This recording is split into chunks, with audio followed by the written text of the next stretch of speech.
So, I'm an Immortal 3 player, and recently I reached top 2000 on the leaderboards, but if I would have realised these 5 things that I'm about to tell you earlier and implemented them into my gameplay, I could have reached this rank so much sooner, and maybe I'd be higher on the leaderboards than I am now. So without further ado, let's get into it. Here are 5 things I wish I knew sooner about ranking up in Valorant. Point 1. Aim isn't as important as you think, but other mechanics are. Whenever I've coached or given advice to people, one of the most common things I hear is, I'm losing a lot of gunfights, how do I improve my aim? So then, I'll take a look at the gameplay, and they actually don't have bad aim at all. It's all the other mechanics that are bad or messed up. They're losing gunfights, but misdiagnosing the problem and the cause. You see, Valorant isn't a game that requires a lot of raw aim. Valorant is a game that rewards good mechanics and good decision making. What do I mean by this? Instead of focusing on your aim, the bulk of your focus when taking a gunfight should be on other more important mechanics, such as crosshair placement, peeking, and gun control. If you have these 3 things locked down, then you don't need 10s level aim to be winning gunfights.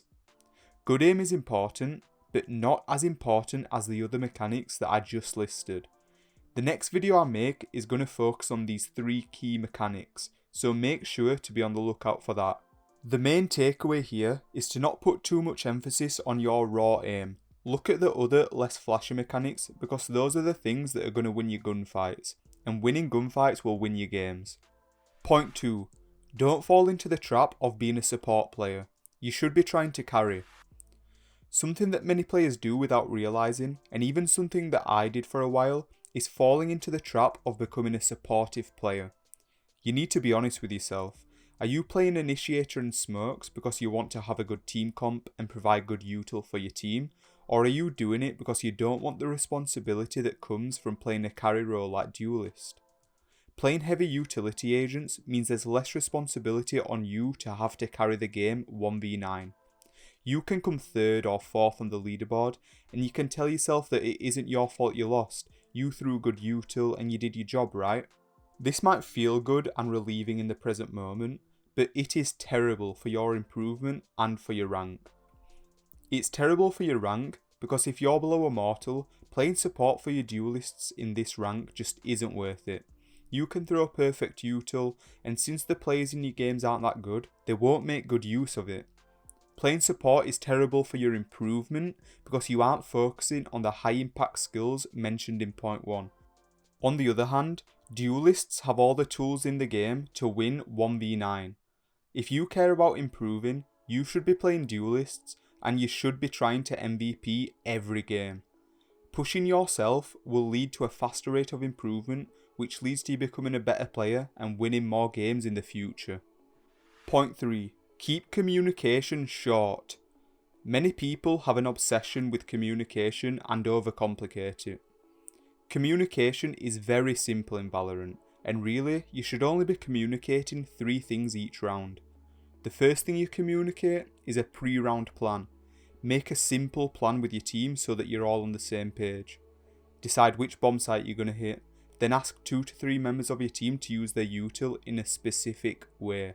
This could be asking Raze to use nade on cypher trips, or it could be telling your Sova to use drone in case they have an operator. It really doesn't have to be more complicated than that. The second and third things you communicate are the enemy's positions and their HP. An optional 4th thing is if you need to make a mid-round call, like cancelling a site push because there's stacked 5 people there. But really, that's it. Don't over communicate mid-round because it can be distracting and not very useful. And don't overcomplicate your pre-round plan because honestly, lots of people are stupid and they just don't listen. Keep things simple. Point 4. Playing consistently is the key to improving. One of the biggest reasons I didn't reach my goals as fast as I could have is because of this point right here. I'm someone who by nature likes to do things in extremes. I either want to play 12 games a day or I don't want to play at all. But this isn't good for your improvement. For optimal improvement, you want to be playing the game every single day.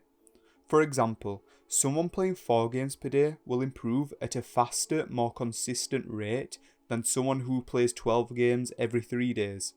Olympic champion Michael Phelps once said that if you miss 1 day of training, it takes you 2 days to get back to where you were, and I think this is generally quite true. I think having the odd day off is fine, of course. Valorant is a game, not a full-time job, but if you want to improve, taking constant breaks isn't good, since every time you come back, you have to relearn things, get comfortable with your mechanics again, and you're slowing down the entire learning process because you're constantly having to play catch up, right? So as a general rule, if you're serious about improving, try to play every day, even if it's just for a little bit. Point 5. Your real life has a huge impact on your Valorant performance. Everyone likes to focus on the in-game stuff because it's fun, but the truth is that a lot of things outside of the game can affect your in-game performance. The most important things to focus on, in my opinion, are getting enough sleep and making sure you're making progress on real life things outside of the game. Getting enough sleep is self-explanatory.